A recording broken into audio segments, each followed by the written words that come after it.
informasi tanpa sudah datang ke acara penyuluhan tentang kanker payudara ini. Acara ini tuh super penting karena dengan kita menggunakan penyuluhan ini kita tuh bisa belajar tentang bagaimana cara mengenali kanker payudara dan bagaimana cara mencegahnya. Oh iya, sebelum kita mulai yuk kita kasih tepuk tangan ke diri kita sendiri karena kita sudah datang ke acara penyuluhan ini. Untuk membuka sambutan ini, perkenalkan kakak Citra Dewi dari Universitas Sriwijaya.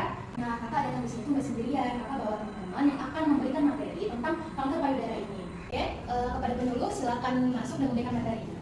Perkenalkan, nama kakak Atia Ridwati. Nama kakak Bangsa Lestari. Jadi kakak di sini tuh kan mau menyampaikan materi mengenai kanker payudara. Sebelumnya ada yang tahu belum mengenai kanker payudara itu apa? Belum ya. Baik, kalau begitu kita mulai saja ya. Ini kakak ada medianya, kakak bagikan. Ini adik-adik baca sendiri ya. Oke. Kakak bagikan kepada kalian. Bagi yang tidak dapat mohon duduk sampingan sama temannya ya. Ya. Kasih kak. Ini. Kak, makasih. Baik. Sebelumnya kakak mau kasih tahu nih. Apa itu sih kanker payudara, Kak? Jadi kak, kanker payudara itu adalah pertumbuhan sel abnormal di jaringan payudara yang dapat menyebar ke bagian tubuh lain jika tidak ditangani dengan baik. Itu adik-adik. Jadi mengapa sih kita tuh penting untuk memahami apa itu kanker payudara? Nah, jadi memahami kanker payudara itu bukan sekedar tentang mengenal sebuah penyakit, tetapi merupakan bentuk kepedulian terhadap kehidupan. Nah, jadi kalian tahu nggak sih apa tanda-tandanya? Wah, apa tuh Kak tanda-tandanya, Kak? Boleh dibaca kak? Oke, jadi kalian bisa membalik slide berikutnya. Jadi tanda-tanda dan gejalanya, yang pertama itu adanya benjolan, yaitu benjolan cenderung tidak jelas, tidak bulat dan tidak rata. Yang kedua itu perubahan bentuk atau ukuran, yang dimana payudara cenderung asimetris dan ada perbedaan bentuk yang ekstrim. Yang ketiga, perubahan merah putih jadi terbalik atau melesak ke dalam. Yang keempat itu perubahan kulit di sekitar payudara, di mana ada warna kemerahan ataupun rasa di kulit payudara atau di sekitar puting. Kemudian kulit payudara seperti kulit jeruk atau cekung seperti lesung pipi, dan kulit payudara seperti lebar, tebal dan bersisik. Yang terakhir adalah yang kelima, keluar cairan dari puting. Itu cairan bisa berupa darah atau cairan keruh. Nah, dari tanda gejala ini kira-kira udah kepikiran dong apa itu faktor risikonya? Ada yang bisa tahu nggak? Bisa sebutin nggak faktor risikonya apa? Salah satunya apa? Di sini ada kak. Oh boleh tuh, siapa namanya? Zahra. Boleh Zahra, boleh dong. Di sini ada riwayat keluarga dengan kanker payudara. Usianya di atas 40 tahun, gaya hidup tidak sehat, terus obesitas, sama paparan radiasi. Baik, bagus sekali jawaban dari Zahra. Terima kasih Kak telah menjawab. Jadi benar yang disebutkan pada acara tersebut, pada faktor risiko itu ada riwayat keluarga dengan kanker payudara, usia di atas 40 tahun, gaya hidup tidak sehat seperti merokok, alkohol, kemudian obesitas dan kurang aktivitas fisik, dan yang terakhir paparan radiasi berlebihan. Nah, kemudian ada pada bagian cara mencegah kanker payudara. Apa tuh Kak? Cara mencegahnya itu yang pertama itu dengan mengkonsumsi makanan sehat dan bergizi, dan yang kedua itu adalah olahraga secara teratur, ketiga itu menghindari rokok dan alkohol, yang keempat adalah menjaga berat badan ideal, dan yang terakhir itu rutin melakukan deteksi dini. Kalian udah pernah belum sih melakukan deteksi dini ke payudara? Belum. Oke. Baik, jadi kakak mau ngasih tahu caranya, yaitu deteksi dengan sadari dan sadaris.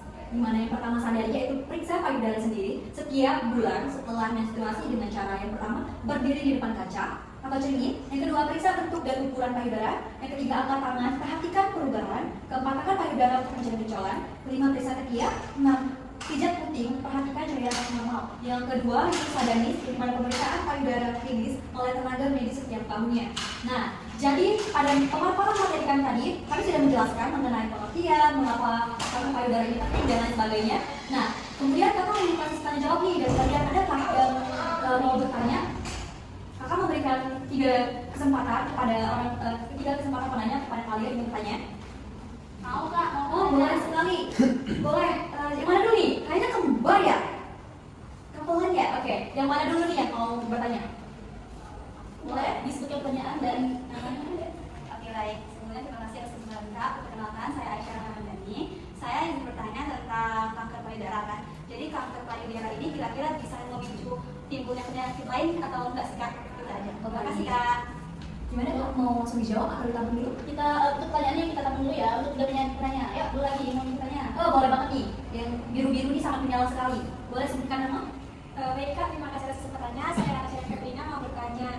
Jadi untuk kan biasanya kalau untuk kanker payudara sendiri disebutkannya pakai operasi ya Kak. Terus itu apakah ada alternatif lain untuk menyembuhkan kanker payudara tersebut? Terima kasih. Oh, baik, bagus sekali nih pertanyaan. pertanyaannya, sangat berpikir kritis banget ya.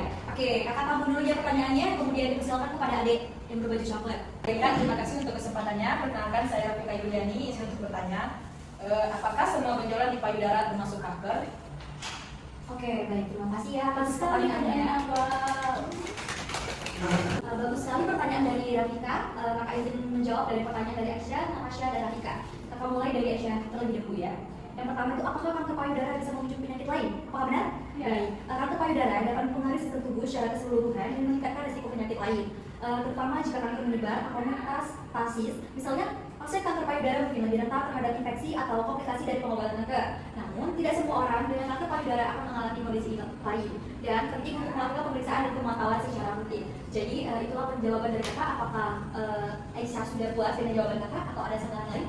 Terima kasih Kak. Baik, terima kasih Aisyah. Kemudian pertanyaan dari Tasya akan dijawab oleh Kak Marsa.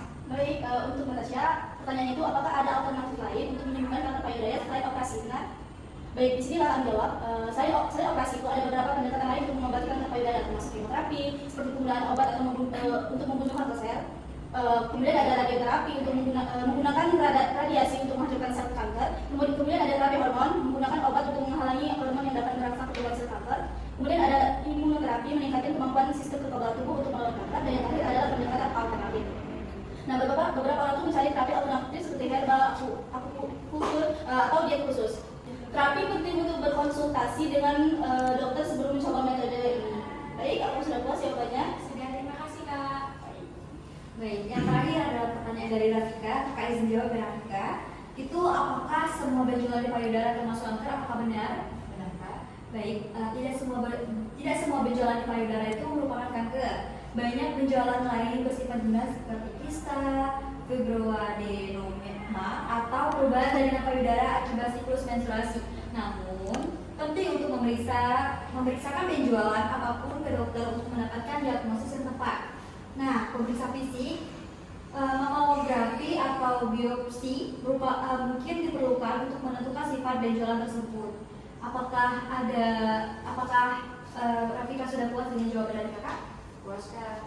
Baik, terima kasih Rafika. Apakah di sini masih ada yang bertanya? Baik, kakak tutup ya pada sesi tanya jawab ini.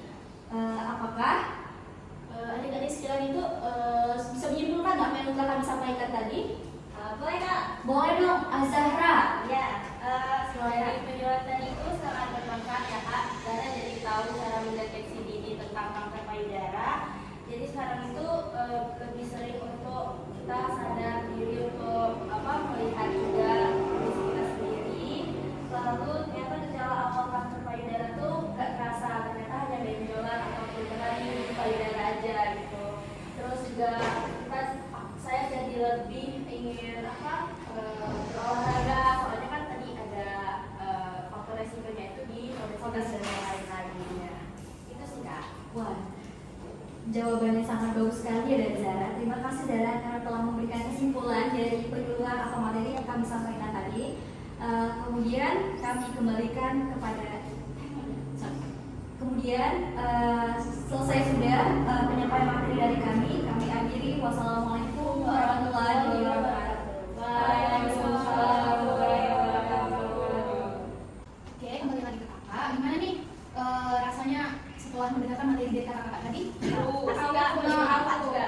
Ya, di sini kakak lihat ada anak cowok ya. Gimana nih perasaan kamu setelah mendengar materi tentang kanker payudara? Nama pengalaman sih dari yang aku baca dari Tibet ini, jadi kayak jadi kan kanker payudara itu kayak pertumbuhan sel abnormal di jaringan payudara yang itu tuh bisa nyebar kalau nggak ditangani secara langsung gitu. Terus dari sini juga tahu kalau kanker payudara itu bukan cuma di cewek doang, ternyata bisa di cowok juga ternyata. Jadi kayak tahu tanda-tanda gejala, terus tahu cara nanganin dan segala macam gitu. Wah, bagus sekali ya, keren mendengarkan tentang kanker payudara. Karena kanker payudara ini juga bukan hanya yang terkena itu hanya perempuan, tapi laki juga bisa. Jadi terima kasih kepada adik-adik yang sudah hadir dan juga terima kasih kepada pemateri tadi. Saya MC dan semoga ilmu tadi bermanfaat dan tolong disebarluaskan kepada keluarga, teman-teman dan lainnya ya. Oke, terima kasih kepada adik-adik yang sudah hadir dan mendengarkan materi tadi. Terima kasih juga kepada pemateri. Sebelum kakak tutup, kakak punya slogan. Jadi kalau kakak bilang sadari, kalian jawab